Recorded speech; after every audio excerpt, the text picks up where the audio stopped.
नमस्ते. आपलं अरविंद गणेश दामले चॅनेलमध्ये स्वागत आहे. मी अरविंद दामले आपल्यासमोर प्रस्तुत करीत आहे माझ्याच काही रचना. ह्या रचना आहेत 976वी रचना आणि 977वी रचना.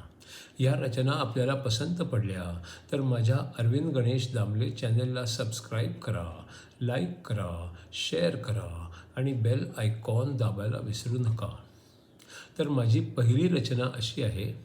शाळा कॉलेजांमध्ये एक बरं असतं. ज्या विषयांच्या परीक्षा असतात त्यांच्यासाठी काहीतरी अभ्यासक्रम असतो, काहीतरी पुस्तकं असतात आणि मग तयारी करता येते. पण आयुष्य मोठं विचित्र असतं. त्याच्यात रोज कुठल्या तरी परीक्षा असतात, पण त्यासाठी काहीही अभ्यासक्रम नसतो. काहीही विचारतात आणि काही करावं लागतं आणि म्हणून काही पुस्तकंही नसतात. आपणच स्वतः त्यांची उत्तरं शोधायची असतात. दुसरी जी रचना आहे ती आहे पुन्हा एकदा नारदाच्या भक्तिसूत्रांमधील 38, 39 आणि 40व्या सूत्रांच्याबद्दल. नारद म्हणतात की शुद्ध भक्तीचा लाभ होतो, पण त्यासाठी परमेश्वराची कृपा व्हावी लागते आणि तो अनेक वेळा कुठल्या तरी थोर व्यक्तीच्या स्वरूपात किंवा गुरुच्या स्वरूपात सत्संग घडवून आणतो आणि मग परमेश्वराची कृपा होते. आपल्या रोजच्या आयुष्यात देखील आपण अनेक गोष्टी अनेक लोकांच्याकडून शिकत असतो, तर अध्यात्माच्या बाबतीतही असं कोणीतरी जाणकार आपल्याला भेटावं लागतं. जर मार्गदर्शन करणारं, नवीन काहीतरी शिकवणारं, मनात येणाऱ्या शंकांचं निरसन करणारं कुणीच नसेल तर मग प्रगती होणं अवघडच असतं. आपली एक शंका असते ती कृपा असेल तर ज्ञान वाढतं, पण दुसऱ्यांकडून घेतलेलं ज्ञान पुरेसं असतं का अशी. आणि दुसरी शंका असते की कुणाच्या मदतीशिवाय आपण स्वतःच एकट्याने या माहीत नसलेल्या नवीनच वाटेवर प्रगती करू शकतो का अशी. ग्रंथ सांगतात की आपलं स्वतःचं हृदय जर पूर्णपणे स्वच्छ असेल, राग, लोभ, ईर्ष्या, द्वेष, ममता, इच्छा, प्रेम, स्पर्धा, तुलना यांच्या पलीकडे गेलेलं असेल तर परमेश्वराची कृपा आपोआप होते. मग नारदाने स्वतः काय प्रयत्न करता येतील ते सांगितलं. प्रश्न विचारा, उत्तरं शोधा, जाणून घ्या आणि शिका. हे केलं की ज्ञानाचा मार्ग मोकळा होतो. गुरुची कृपा ही नारायणाचीच कृपा असते असंही काही लोकांचं मत आहे. कोणत्याही काळात कुठेतरी थोर आत्मे असतातच, पण त्यांची संख्या खूप कमी असते.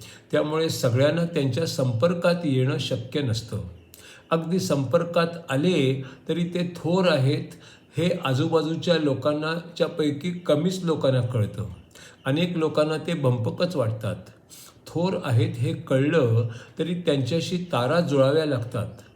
इतिहास सांगतो की अनेक थोर लोकांना विरोध सहन करावा लागलेला आहे आणि बहुसंख्याक अज्ञानी आणि वासनेत गुरफटलेल्या लोकांच्या गर्दीत त्यांना त्रासच झालेला आहे, कारण ते नक्की कसे होते हे लोकांना कळलेच नव्हते. कारण आपण नेहमीच्या आयुष्यात देखील बघतो की खरा जाणकार कलाकारच दुसऱ्या तशा दर्जाच्या कलाकाराला खराखुरा ओळखतो. हा गुरु आहे हे कळायला देखील साधकाची उंची वाढावी लागते. आपण एकच लक्षात ठेवू शकतो आणि ते एवढंच की प्रत्येक गुरु हा नारायणाच्या जागीत असतो. जेव्हा खरा गुरु भेटतो तेव्हा शिष्याच्या मनात काहीतरी क्रांती होते. जर तसे झाले नाही तर गुरु तरी खरा नाही किंवा त्या शिष्याची तरी तयारी नाही. खरं म्हणजे आपल्या मनात खरी भक्ती जागृत होणं याला देखील अनेक वर्षांचा सत्संग महत्त्वाचा असतो. तेव्हा कुठे परमेश्वरी कृपा म्हणतात ती होते. काही जण म्हणतात की सत्संग मिळायला देखील परमेश्वरी कृपाच लागते. परमेश्वरी कृपेनेच माणूस अस्वस्थ होतो आणि मग त्याचा शोध सुरू होतो. मग तो इतरांना मदत करू लागतो, चांगला वागू लागतो, लोकांची सेवा करू लागतो आणि मग कालांतराने जेव्हा योग्य वेळ येते तेव्हा त्याला गुरु भेटतो आणि त्यांच्यात संवाद सुरू होतो. तिसरी जी रचना आहे ती अशी. तो आणि ती रोज एकाच बसने जात असत. कधी एकमेकांच्या कडे बघून हसत असत. एकदा केव्हा तरी तो तिला म्हणाला, तुम्ही जेव्हा हसता ना तेव्हा तुम्हाला माझ्याकडे यायचं आमंत्रण द्यावं असं मला वाटतं. तिने बघितलं चांगला सभ्य माणूस आहे. ती म्हणाली, हो का? तुम्ही कुठे असता? काय करता? अजून एकटेच आहात का? तो म्हणाला, मी एकटाच आहे. मी डेंटिस्ट आहे. तुम्ही हसता तेव्हा तुमचे दात दिसतात आणि तुमच्या दातांना ट्रीटमेंटची गरज आहे हे मला लगेच समजतं. चौथी जी रचना आहे ती आहे मूळ जर्मनमधून अनुवाद केलेली मराठीत गोष्ट. श्री कायलू वाईट यांना स्पीड पोस्टनं आलेलं पत्र. श्री कायलू वाईट यांना स्पीड पोस्टनं आलेलं पत्र. श्री कायलू वाईट कोचावर बसले होते. त्यांनी आनंदाने आणि न घाबरता आपले पाय लांबवले आणि टेबलावर ठेवले. बायको आसपास असताना त्यानं असं करायची सक्त मनाई होती. बायको जाऊन अर्धाच तास झाला होता. त्याची बायको तिच्या आईबरोबर रेल्वे स्टेशनवर गेली होती. ते एकटेच घरात होते आणि संध्याकाळचे 8 वाजले होते. रात्रीचे जेवण त्याच्या बायकोने म्हणजे एल्फ्रिडने फ्रीजमध्ये तयारच ठेवलेले होते. त्याने ते तिथेच राहू दिले. तो स्वयंपाकघरात गेला आणि दुसरं काही खायला मिळतंय का याचा शोध घेऊ लागला. त्याने असा शोध कधीच घेतला नव्हता, कारण त्याला तशी परवानगीच नव्हती. त्याने एक चीजचा तुकडा घेतला, एक मासाचा तुकडा घेतला, थोडं लोणी घेतलं आणि थोडीशी बिस्किटं घेतली. हे करायची त्याची खूप दिवसांची इच्छा होती, पण त्याला कधी धीरच झाला नव्हता. अगदी तरुणपणी देखील त्याला हे स्वातंत्र्य कधी मिळालंच नव्हतं. अचानक त्याला वाटू लागलं की त्याने खूप दिवसात पोस्टाने आलेल्या पत्रांची पेटी उघडलीच नाही. कामाच्या नादात इतर अनेक दिवसात वर्तमानपत्र आणि आलेली पत्र बघितलीच नाही. त्यातली काही महत्त्वाची असायची, पण शक्यता होती. नेहमी काय व्हायचं, एल्फ्रिड हे सगळं करायची. सगळी पत्र बघायची आणि ज्या पत्रांवर त्याची सही हवी असेल किंवा त्यालाच ज्यांची उत्तरं देणं भाग होतं ती तेवढी त्याला रात्रीच्या जेवायच्या वेळेस दाखवायची. त्यांच्याकडे किल्ल्या लटकावलेल्या असत. तिथेच पोस्टाच्या पत्रांची पेटी उघडण्यासाठी पण एक किल्ली ठेवलेली असे. ती किल्ली काही तिथे नव्हती. मग त्याने एकदा त्या पेटीकडे बघितलं. मग ज्या छिद्रातून पत्र वगैरे आत टाकले जाईल त्या छिद्रातून आत डोकावून बघायचा प्रयत्न केला. मग त्याने एक टॉर्च घेतला आणि आत काही आहे का ते बघितलं. त्याला आत काहीतरी दिसलं, पण ते काही वाचता येईना. मग त्याला वाटलं की कदाचित एल्फ्रिड चुकून किल्ली बरोबर घेऊन तर गेली नसेल. किल्ली नाही म्हटल्यावर त्याला आतली पत्र वाचायची जास्तच इच्छा झाली. काहीतरी तातडीने करण्यासारखं असेल तर असं पण त्याला वाटू लागलं.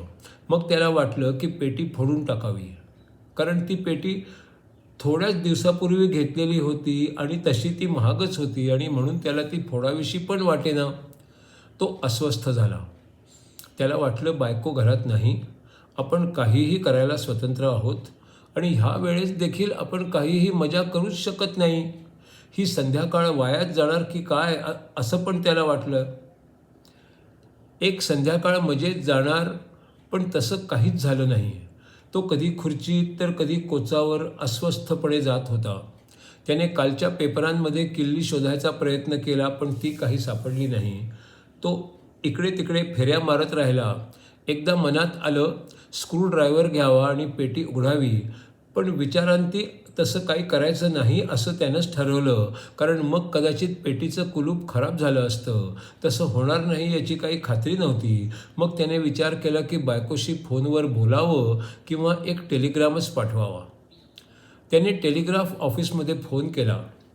तिथे कामावर असलेल्या बाईंनी त्याच्याशी छान गप्पा मारल्या. त्याने तिला आपलं सगळं दुःख मोकळेपणी बोलून दाखवलं.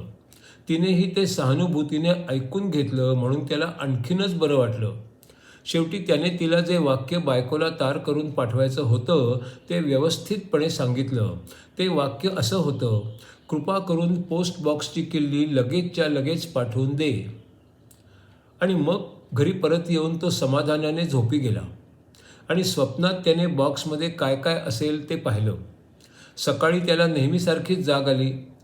थोड्या वेळाने त्याच्या लक्षात आलं की आज बायको घरात नाही.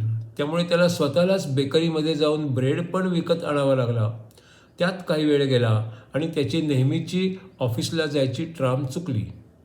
कामाला जायला उशीर झाला म्हणून तो स्वतःवरच रागावला. त्याला सगळं कसं वेळेवर आणि पद्धतशीर व्हायला हवं असायचं. बायको असताना ते सगळं व्हायचं. सकाळी त्याला पोस्टाची पेटी उघडताच नाही आली. ऑफिसला गेल्यावर त्याला काळजी वाटू लागली की त्याची तार बायकोपर्यंत पोचली आहे का नाहीच पोचली, आणि जर पोचली असेल तर तिने ती किल्ली परत पाठवली आहे की नाहीच पाठवली, आणि जर चुकून ती किल्ली घरातच कुठेतरी असून आपल्याला सापडलीच नसेल तर. एका गोष्टीबद्दल त्याला खात्री होती की जर किल्ली बायकोकडे असेल तर ती किल्ली नक्कीच लगेच पाठवेल. कामावरून परत आल्यावर त्याने त्याच्या जवळच्या किल्लीने घराचं दार उघडलं. मग त्याने त्या बॉक्समध्ये फटीतून डोकावून बघितलं. त्याच्यामध्ये त्याला एक स्पीड पोस्टनं आलेलं छोटं पार्सल दिसलं आणि त्याबरोबर एक पत्र पण पडलेलं दिसलं. त्यावरचं अक्षर त्याला ओळखता आलं. ते त्याच्या बायकोचं म्हणजे एल्फ्रिडचंच होतं. त्यावरचा मजकूर त्याला वाचता येत होता, पण ते पार्सल त्याच्या पत्राच्या खाली होतं आणि त्याच्यात किल्ली होती. पार्सल बॉक्समध्ये होतं आणि बॉक्सची किल्ली पार्सलमध्ये होती. अशी आता गंमतच झाली होती की किल्ली आहे पण कुठे आहे तेही माहिती आहे, पण बॉक्स तर काही उघडता येत नाही, अशी परिस्थिती झाली होती.